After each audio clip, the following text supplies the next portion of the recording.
Hello everyone, this is Damon with Pixnub. In this video, I'm going to be discussing the Canvas template set. This video is going to be going over the layer structure. There's also another video that goes over the color changing actions, so make sure to watch both of the videos. So in this set, there is 8 different layouts. However, the layer structure is pretty much identical for all of the layouts, with the exception, of course, of the memory mates and the teams. Those will have different layers for the team images. But other than that, the layers are all the same. So I'll just be going over all the layers for just one of these, and that will apply to all of them. So the first thing to point out is that these templates are all sports photo automation compatible with the Pixnub SPA plugin. However, you don't have to use those with SPA. You can use them manually as well. And so with each of the templates, there'll be 3 layer groups basically. You'll have the layers in front of the player. You see those are the ones that go over the top of the player. You'll have the player themselves, and then the layer behind the player.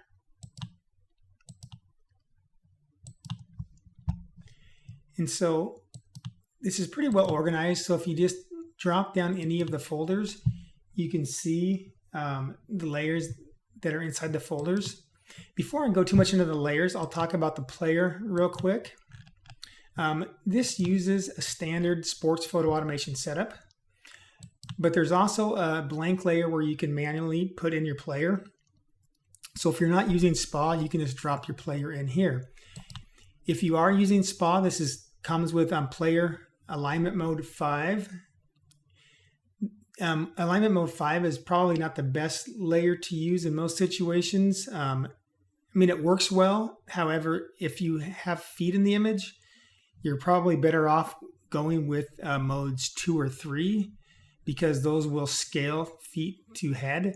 Mode 5 scales just based on the face. And I did that because I don't know if people are going to have feet or not. So I had to use something that works for everything.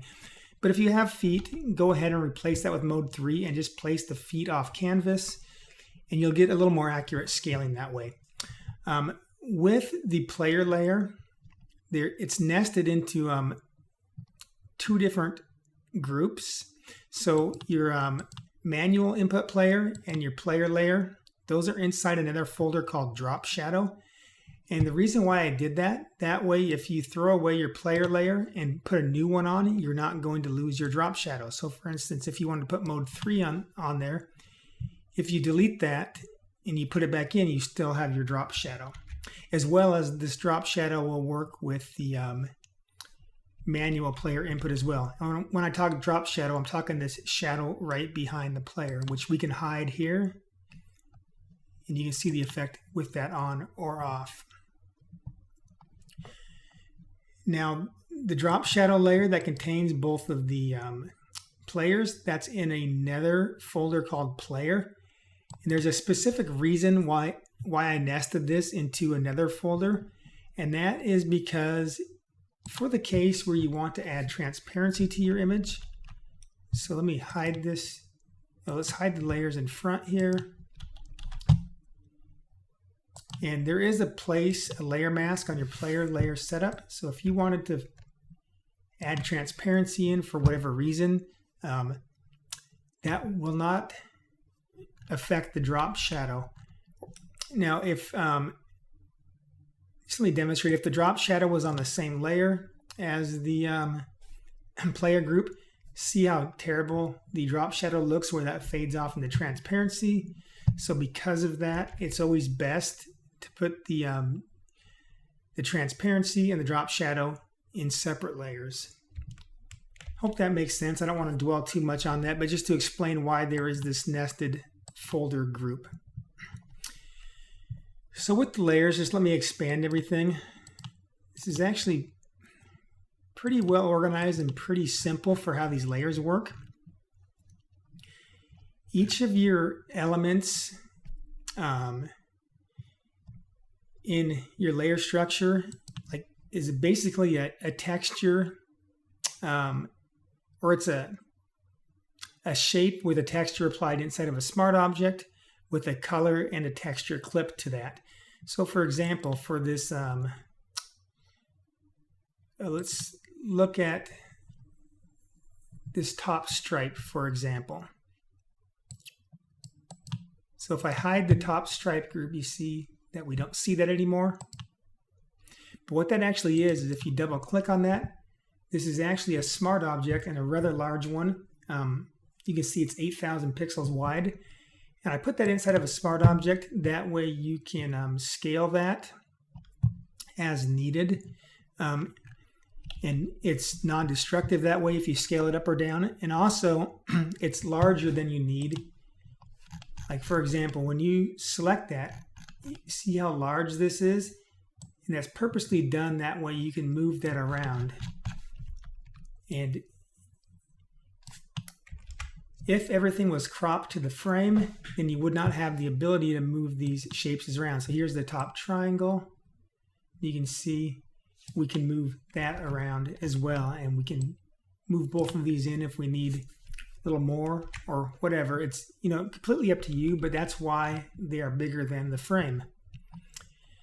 So with each of these textures that overlay each other, those each have layer style applied with a drop shadow, so you can see each layer drop shadows onto the one below it, as well as there is a pattern fill and a color. So if you wanted to change the color in one of the layers, you could just double click the layer and set the color to whatever you want, and that easily changes the color.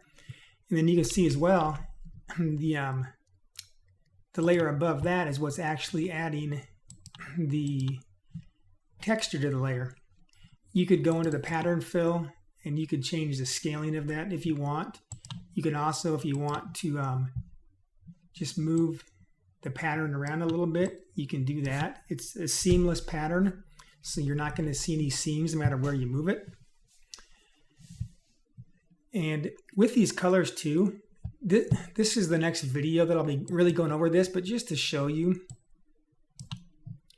there is a set of very simple color changing actions that you can play to change the entire color scheme, as well as you can change the color of individual elements. So just a sneak peek at what I'll be showing in the next video, so make sure to watch that. But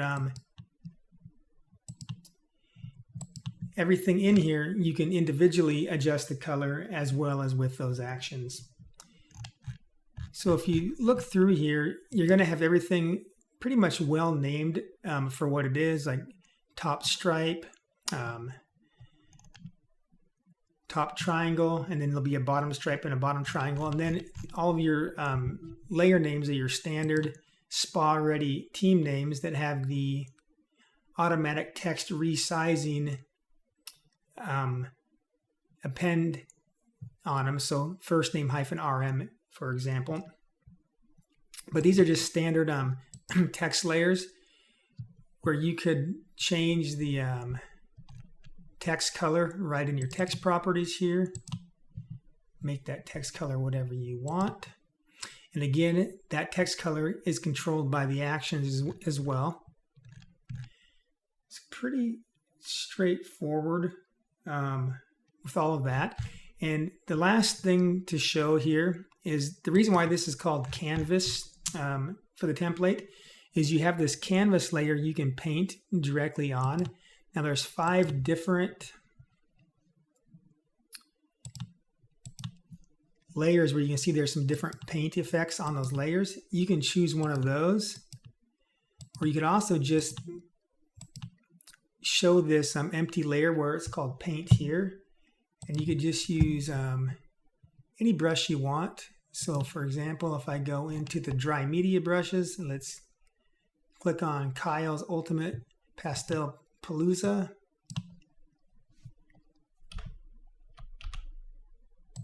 You can see you can just paint in your own designs if you wanted to. So, and you can use any brush you want. And when you paint those, just let me show you the texture here. You can see the texture right on that paint. So you're painting a solid color, but you're getting the texture like the paint's actually being applied to a canvas. And that's coming from this texture that's above. You can see without that, it's just plain, but with that, we've got that texture. So really pretty simple. If you've used layered templates before, this one's going to be pretty simple for you to use. But do make sure to watch that next video in the series, because I go over these actions, which this is super powerful in the actions. It'll save you so much time, as well as you can automate those as well. Thanks for watching.